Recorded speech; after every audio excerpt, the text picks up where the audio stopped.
नमस्कार दोस्तों।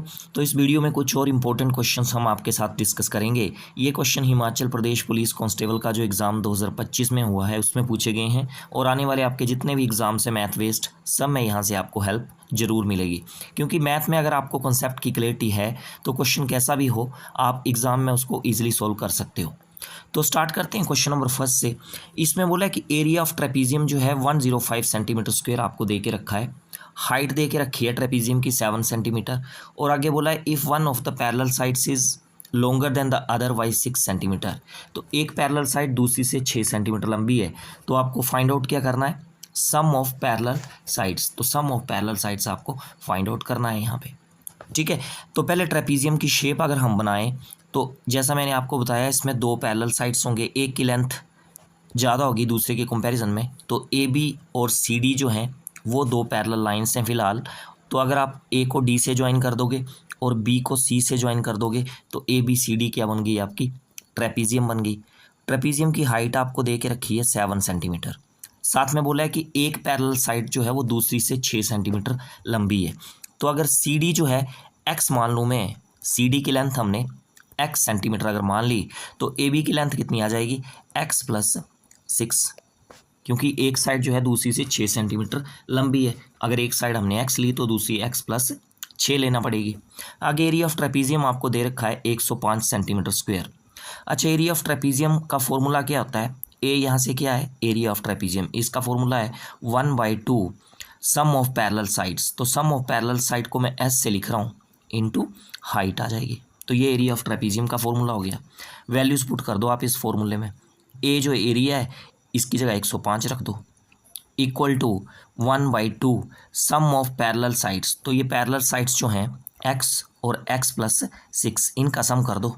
तो x और x प्लस 6 को प्लस करोगे कितना आ जाएगा, 2x प्लस 6 आ जाएगा, ठीक है। ब्रैकेट क्लोज करो, हाइट कितनी दे के रखी है 7, तो h की जगह 7 लिख दो, ठीक है। आगे क्या करो, ये 2 को आप 105 से मल्टीप्लाई कर सकते हो। तो 2 जब 105 से मल्टीप्लाई होगा तो कितना बन जाएगा, ये 210 आ जाएगा। और दूसरी साइड कितना बचेगा, ये 2x प्लस 6 इंटू 7, तो 2x प्लस 6 इंटू 7, ठीक है। अब 7 देखो राइट साइड में मल्टीप्लाई हो रहा है, इसको लेफ्ट साइड में लाओगे आप तो 210 के साथ ये क्या हो जाएगा, डिवाइड हो जाएगा और दूसरी तरफ ये 2x प्लस 6 बचेगा, ठीक है। 7 से ये 210 कटेगा, कितना आ जाएगा, ये 30 आ जाएगा और equal to 2x plus 6। 2x वाली टर्म को आप राइट साइड में रहने दो, 6 को आप ले आओ लेफ्ट साइड में, तो ये माइनस का हो जाएगा। तो 30 माइनस 6 कितना हो गया, 24, यहाँ सीधा लिख दिया मैंने। और यहाँ बचा आपका 2x।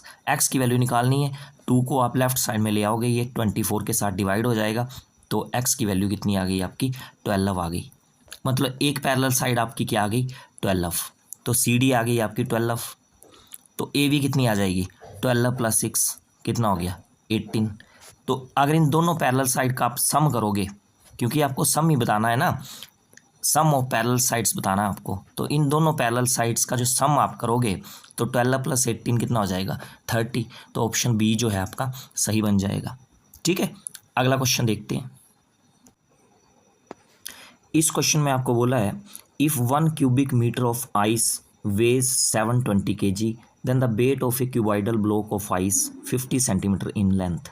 तो बोलता है कि अगर 1 मीटर क्यूब आइस का एक पीस है जिसका वेट कितना है 720 kg, तो आपको बताना है कि अगर कोई क्यूबाइडल ब्लॉक है जिसकी लेंथ कितनी है 50 सेंटीमीटर है, तो उस क्यूबाइडल ब्लॉक का वेट कितना होगा। अब देखो आपको गिवन क्या है, आपको गिवन है कि 1 क्यूबिक मीटर, 1 क्यूबिक मीटर को कैसे लिखेंगे हम, 1 मीटर क्यूब, इसका वेट दे के रखा है कितना 720 kg, ठीक है ना।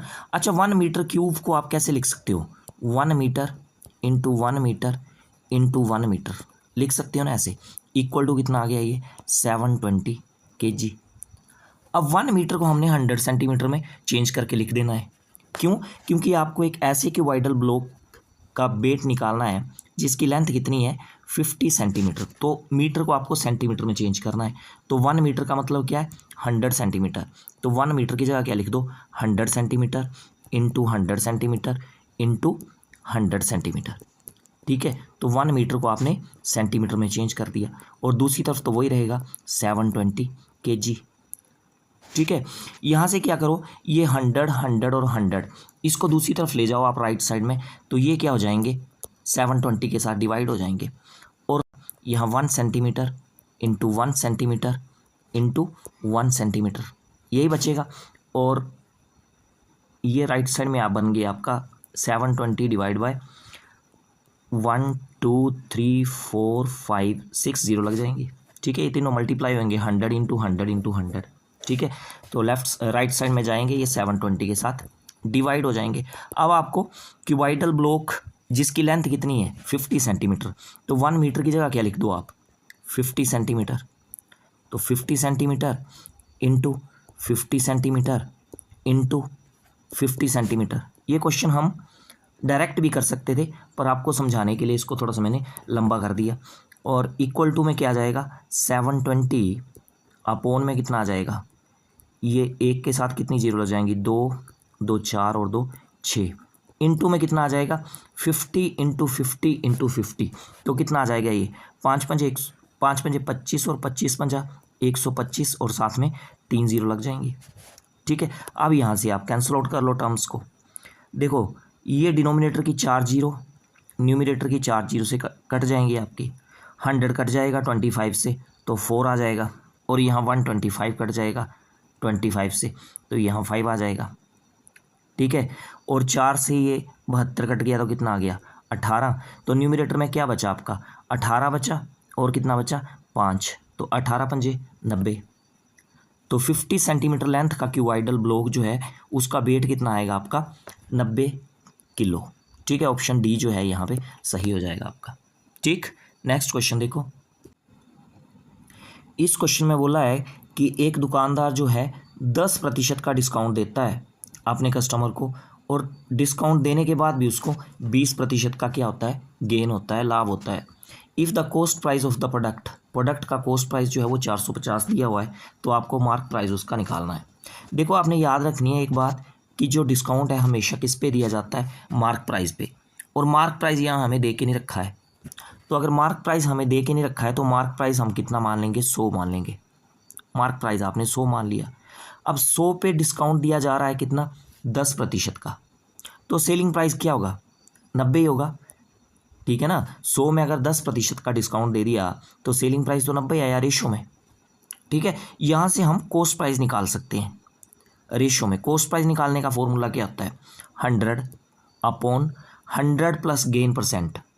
तो 100 प्लस 20 करोगे कितना आ जाएगा ये 120 आ जाएगा, इनटू सेलिंग प्राइस कितना है 90। ठीक है, यहाँ से 1 0 से 1 0 यहाँ वाली कट जाएगी, 12 और 9 ये 3 से कट जाएंगे, 3 4 द 12 और 3 3 द 9, और 4 से 100 कट गया तो 25 आ गया, और 25 को 3 से मल्टीप्लाई कर लो। कॉस्ट प्राइस रेशो में कितना आ गया आपका 75। ठीक है, कॉस्ट प्राइस रेशो में आपका 75 आ गया। एक्चुअल में 450 रुपये दे के रखा है आपको, तो इसका मतलब 75 रेशो की वैल्यू कितनी हो जाएगी ₹450 450। यहाँ से हमें एक रेशो की वैल्यू निकाल लेनी है, तो कितनी हो जाएगी 450 डिवाइड बाय 75, और आपको मार्क प्राइस निकालना है। मार्क प्राइस कितना लिया हमने 100, तो 100 रेशो की वैल्यू आपको सिंपल निकालनी है, तो निकाल सकते हो। एक रेशो की वैल्यू अगर आपको पता है तो 100 रेशो की वैल्यू कैसे निकालते हो, मल्टीप्लाई 100 कर दो, ये 450 अपॉन 75 मल्टीप्लाई 100, यही आपका मार्क प्राइस आ जाएगा। यहाँ से काट लो टर्मों को, देखो 25 से ये कटेगा 25 दिया 75 और 25 चौका 100 आ जाएगा। ये 3 से 450 कट जाएगा तो कितना आ जाएगा ये 150। अब न्यूमिनेटर में क्या बचा 150 गुना 4 तो कितना हो गया 600। तो इसका मतलब आपका मार्क प्राइस कितना बनेगा 600 रुपये। तो ऑप्शन सी यहाँ पे सही हो गया आपका। ठीक है ना, आसानी क्वेश्चन था ये, ज़्यादा टफ नहीं है। इस तरह का क्वेश्चन काफ़ी इंपॉर्टेंट है, तो इसको ध्यान से आपने देख लेना है। अगला क्वेश्चन देखते हैं। इस क्वेश्चन में बोला है the mean of A B C D and E is 28। तो ए बी सी डी और ई का आपको माध्य मतलब मीन दे के रखा है। तो मीन निकालने का फॉर्मूला क्या होता है सम ऑफ टर्म्स, जितनी टर्म्स जो हैं उनका सम करना है, और divide by number of terms. तो टर्म्स कौन कौन सी हैं, टर्म्स हैं आपके पास A plus B plus C plus D plus E. तो जो टर्म्स आपको दिए हैं उनका sum divide by number of terms. तो कितनी टर्म्स हैं ये, 1 2 3 4 5 टर्म है। तो ये मीन जो है आपको दे के रखा है कितना, 28। तो ये इक्वल हो जाएगा किसके, 28 के। ठीक है, यहाँ से क्या कर सकते हो आप, 5 को 28 से मल्टीप्लाई कर दो। तो लेफ्ट साइड में कितना बचा, A plus B plus C plus D plus E, ये बच गया। और 5 को 28 से गुना करोगे कितना आ जाएगा, 28 पंजा 140। ठीक है, इसको आप इक्वेशन नंबर 1 मान लो थोड़ी देर के लिए, और आगे का क्वेश्चन पढ़ो। आगे क्या बोला है, if the mean of A C E is 24। अब आपको ए सी ई का मीन दे के रखा है कितना, 24। तो देखो आगे क्या दे के रखा है आपको, ए प्लस सी प्लस ई का मीन दे के रखा है। तो मीन निकालने का फॉर्मूला मैंने आपको बता दिया, sum of terms divide by number of terms. तो नंबर ऑफ टर्म 3 है ये, और ये दे के रखा आपको 24। ठीक है, यहाँ भी क्या करो आप, 3 को 24 से गुना कर दो, कितना आ जाएगा, 72 आ जाएगा। और लेफ्ट साइड में क्या बचेगा, ए प्लस सी प्लस ई। तो यहाँ लिख दो ए प्लस सी प्लस ई, ये किसके इक्वल आ गया, 72 के इक्वल आ गया। ठीक है, अब नेक्स्ट देखो आपको क्या बोला है क्वेश्चन में, then the mean of B and D is. B और डी का मीन आपको निकालना है। तो करना क्या है आपको, ये ए प्लस सी प्लस ई की वैल्यू कितनी मिल गई आपको, 72। इस वैल्यू को आपको इक्वेशन नंबर 1 में पुट कर देना है। तो ए प्लस सी प्लस ई, इसकी जगह क्या लिख देना आपको, 72। तो इक्वेशन 1 से क्या बन जाएगा आपका, ए प्लस सी प्लस ई की जगह आपने लिख देना है 72। और क्या बचा लेफ्ट साइड में, बी और डी बचे। तो बी प्लस डी आपको ऐसे लिख देना है। और दूसरी तरफ कितना है, 140। तो 140 यहाँ लिख दो। ठीक है, तो बी प्लस डी की वैल्यू कितनी आ जाएगी, ये 72 को आप ले जाओ राइट साइड में। तो 140 माइनस का 72 हो जाएगा ये। ठीक है, तो बी प्लस डी की वैल्यू कितनी मिल गई आपको, 140 में से 72 माइनस किए तो कितना आ गया, 68। ठीक है, तो आपको करना क्या है, बी प्लस डी का क्या निकालना है, मीन निकालना है। तो मीन कैसे निकालते हो आप, टर्म का सम आ जाएगा divide by number of term. Number of term कितनी है, 2 ही तो हैं ये। तो आपने किया क्या, आपने लेफ्ट साइड में 2 से डिवाइड कर दिया। तो अगर लेफ्ट साइड में आपने 2 से डिवाइड किया तो राइट साइड में भी आपको 2 से डिवाइड करना पड़ेगा, क्योंकि आपको क्या पूछा है, बी और डी का मीन पूछा है आपको। तो बी और डी का मीन क्या होगा, बी प्लस डी अपॉन 2 ही तो होगा। ठीक है ना, तो 68 डिवाइड बाई 2 कितना हो जाएगा, ये 34। तो बी और डी का जो मीन निकल के आएगा आपका कितना आएगा, 34। ऑप्शन डी जो है आपका सही बन जाएगा यहाँ से। ठीक है, क्लियर हो गया। नेक्स्ट क्वेश्चन देखो अब। इस क्वेश्चन में बोला है, in a cricket match a batsman hits a boundary 8 times out of 48 balls he plates. तो 42 गेंदे वो खेलता है और बाउंड्री 8 बार लगाता है वो। ठीक है, the probability that he did not hit A boundary. अब मेरे को बताओ कि अगर 42 गेंदें खेली उसने और 8 बार बाउंड्री लगा दी, तो कितनी गेंदें ऐसी होगी जिसमें वो बाउंड्री उसने नहीं लगाई होगी। तो 42 में से 8 माइनस कर लो आप, तो कितना आ जाएगा ये, 42 में से 8 माइनस करेंगे आप तो आ जाएगा आपका कितना, 34। तो 34 गेंदें ऐसी होंगी जिसमें उसने बाउंड्री नहीं लगाई होगी। तो आपको क्या निकालना है, प्रोबेबिलिटी निकालनी है that he did not hit A boundary. तो हमने देख लिया कि 34 गेंदों में उसने कोई बाउंड्री नहीं लगाई है, और टोटल गेंदें उसने कितनी खेली हैं वो आ जाएगी आपकी डिनोमिनेटर में, 42 आ जाएगा आपका डिनोमिनेटर में। ये आपकी प्रोबेबिलिटी निकल के आ जाएगी। यहाँ से बस इनको काट लो आप, 2 से 34 कटेगा 17 आ गया, और 42 कटाइए 21 आ गया। तो 17/21 आंसर आ जाएगा। ऑप्शन डी जो है वो सही हो जाएगा। ठीक है, अगर आपको पूछा होता प्रोबेबिलिटी बताओ कि उसने कितनी गेंदों में बाउंड्री हिट की है, तो 8 आ जाना था आपका न्यूमरेटर में और 42 आ जाना था आपका डिनोमिनेटर में। उस केस में ये आंसर आ जाना था, काट के जो भी आएगा। ठीक है ना, तो हो गया आपको ये क्वेश्चन क्लियर। तो नेक्स्ट क्वेश्चन पे चलते हैं। अब इस क्वेश्चन में बोला है, the arithmetic mean and mode of a data are 24 and 12, then its median is. तो एक डाटा है, उसका मीन आपको दे रखा है 24 और मोड दे के रखा है 12, आपको मीडियन निकालना है। तो सबसे पहले आपको रिलेशन पता होना चाहिए मीन, मोड और मीडियम के बीच में। देखो ये रिलेशन क्या होता है, रिलेशन होता है आपका 3 मीडियन, मीडियन को मैं MED लिख रहा हूँ शॉर्ट में, ये इक्वल होता है टू मीन प्लस मोड। तो ये रिलेशन आपने याद रखना है, क्योंकि इस तरह का क्वेश्चन भी काफ़ी इंपॉर्टेंट है, काफ़ी सारे एग्जाम में इस तरह का क्वेश्चन पूछा जाता है। बस इस रिलेशन में आपको वैल्यूज पुट कर देनी है, आपका मीडियन जो है वो आ जाएगा।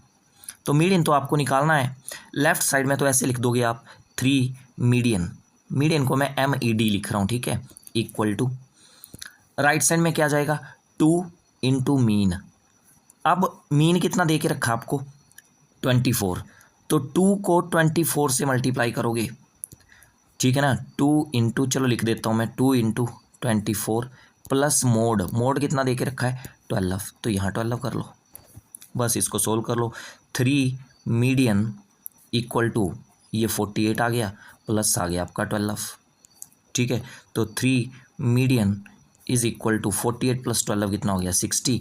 आपको क्या निकालना है, मीडियन निकालना है। 3 को आप दूसरी तरफ ले जाओगे, ये 60 के साथ क्या हो जाएगा डिवाइड हो जाएगा, और मीडियन कितना आ जाएगा आपका 20। तो ऑप्शन आपका बी जो है वो सही हो जाएगा, ठीक है। नेक्स्ट क्वेश्चन देखो, ये फिर से प्रोबेबिलिटी का क्वेश्चन आ गया। अब प्रोबेबिलिटी के क्वेश्चन जो हैं वो होते आसान है, स्टेटमेंट इसमें लंबी है तो स्टेटमेंट देख के डरना नहीं है आपने, क्वेश्चन आसान ही होते हैं ये, एक एक दो दो लाइनों के क्वेश्चन होते हैं ये। क्या बोला इसमें कि Meena buys a fish from a shop for her aquarium. तो मीना ने क्या है फिश वाइज की है।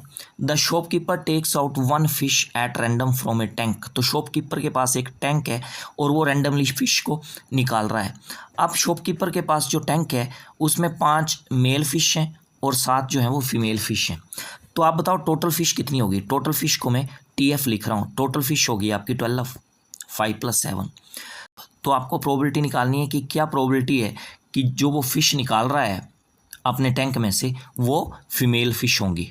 तो प्रोबेबिलिटी कैसे निकालेंगे आप, टोटल नंबर ऑफ फिश जो हैं वो आ जाएंगी आपकी डिनोमिनेटर में, और क्योंकि आपको फीमेल फिश की प्रोबेबिलिटी निकालनी है तो फीमेल फिश कितनी है 7 है, तो प्रोबेबिलिटी क्या बन जाएगी 7/12। ऑप्शन डी जो है आपका सही हो जाएगा। यहाँ से था ना इजी ये क्वेश्चन, ठीक है। नेक्स्ट क्वेश्चन देखो, अब ये भी बड़ा आसान क्वेश्चन पूछा हुआ था। बोला इसमें if 2 acute angles of a right angled triangle are equal then each acute angle is.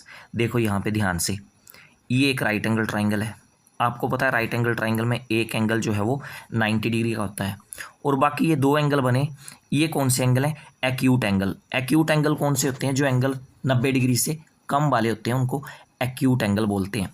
तो ये एंगल ए, अगर इस ट्राइंगल को मैं ABC नाम दे दूं तो एंगल ए और एंगल C जो है वो क्या है एक्यूट एंगल है, और एंगल B तो 90 डिग्री का है ही है, क्योंकि राइट एंगल ट्राइंगल की बात की है क्वेश्चन में। अब ये जो एंगल A और C एक्यूट एंगल जो है वो क्या दिए हुए हैं आपको इक्वल दिए हुए हैं। तो इक्वल दिए हैं तो मैंने ये दोनों x मान लिए, एंगल A भी x मान लिया, एंगल B भी x मान लिया। तो आपको हर एक एक्यूट एंगल निकालना है, मतलब x की वैल्यू निकालनी है आपको। तो आपको पता है अगर कोई भी आपके पास ट्राइंगल है तो उसके एंगल्स का जो इंटीरियर एंगल्स का सम होता है वो कितना होता है 180 डिग्री। तो इंटीरियर एंगल कौन कौन से बन रहे हैं यहाँ x + 90, और इनका सम किसके इक्वल होगा 180 डिग्री के इक्वल। ये तो पता ही है आपको एंगल सम प्रॉपर्टी। अब x + x कितना हो गया 2x हो गया, 90 को आप ले जाओ राइट साइड में तो 180 - 90 बन जाएगा। 180 - 90 कितना हो गया 90 आ गया। x की वैल्यू निकालनी है, 2 को आप राइट साइड में 90 के साथ क्या कर दो डिवाइड कर दो, कितना आ जाएगा 45। तो x की वैल्यू 45 आ गई, ऑप्शन बी जो है वो सही हो जाएगा आपका, ठीक। नेक्स्ट क्वेश्चन देखते हैं। इस क्वेश्चन में उसने बोला है a bus travels first 100 kilometre at a speed of 100 km/h। तो एक बस जो है पहले 100 किलोमीटर वो 100 किलोमीटर प्रति घंटे की स्पीड से चलती है। इट कवर्स नेक्स्ट 150 किलोमीटर, और अगले जो 150 किलोमीटर हैं वो 90 किलोमीटर प्रति घंटे की स्पीड से चलती है।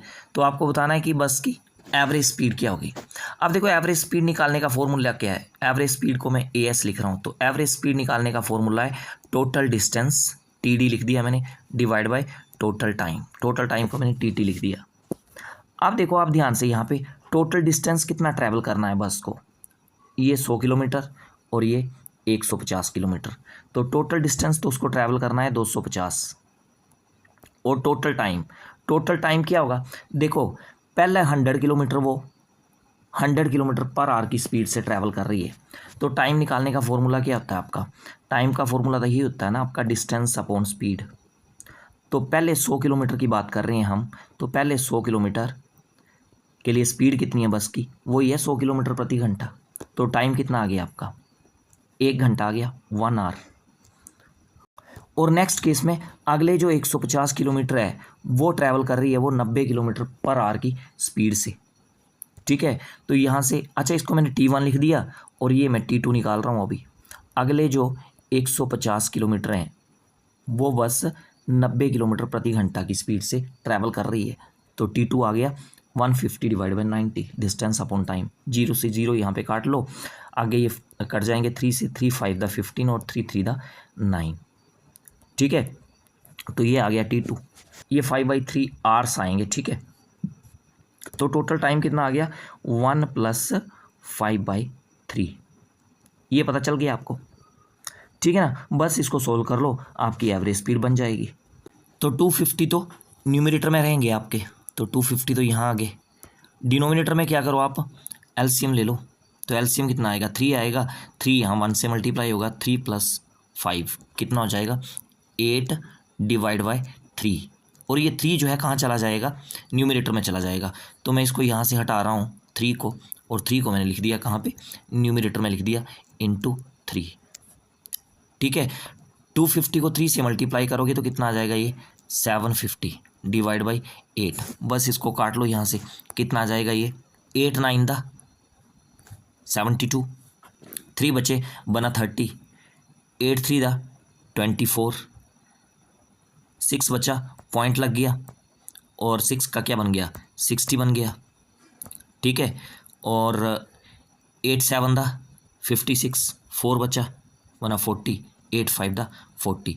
तो 93.75 ये क्या आ जाएगी आपकी एवरेज स्पीड। तो ऑप्शन ए यहाँ पे सही हो गया आपका। ठीक है, नेक्स्ट क्वेश्चन देखो।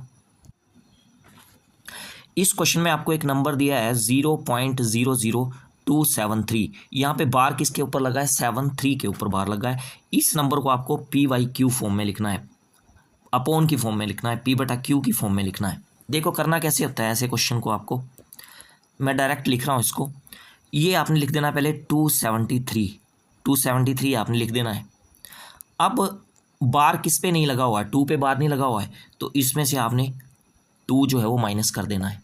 ये टर्म आ जाएगी आपकी न्यूमरेटर में। डिनोमिनेटर में क्या आएगा? जिन टर्मों पे बार लगा है, तो बार कितनी टर्मों पे लगा है? एक 7 पे लगा है, एक 3 पे लगा है। तो 2 टर्मों पे बार लगा हुआ है, तो 2 आपने 9 लिख देने हैं। और बाकी पॉइंट से आगे किसी पे भी बार नहीं लगा हुआ है, तो बाकी पॉइंट से आगे कितने ऐसे डिजिट बचे जिन पे बार नहीं लगा हुआ है? तो 0 0 और 2, तो इन पे बार नहीं लगा हुआ है। तो जिन पे बार नहीं लगा उनकी जगह आप कितनी लिख दोगे? 3 0 लगा दोगे। बस इस तरह से इस क्वेश्चन को करना है। तो 273 में से 2 माइनस किए तो 271 आ जाएगा, और अपॉन में कितना आ जाएगा? 99,000। ठीक है, तो ऑप्शन बी यहाँ से आपका सही बन जाएगा। तो ये थे आज के लिए क्वेश्चंस। हमने सिर्फ 10 ही क्वेश्चन किए हैं, और बाकी के जो बचे हुए क्वेश्चन हैं हम नेक्स्ट वीडियोज़ में लेके आएंगे। तो आई होप आज जो क्वेश्चन हमने किए हैं अच्छे से आपको समझ में आ गए होंगे। तो अगर क्वेश्चन आपको अच्छे लगे हैं तो वीडियो को लाइक और शेयर आप ज़रूर कर दें, और चैनल पर अगर आप नए हो तो चैनल को सब्सक्राइब भी आप कर लें। तो आज के लिए फ़िलहाल इतना ही। थैंक्स।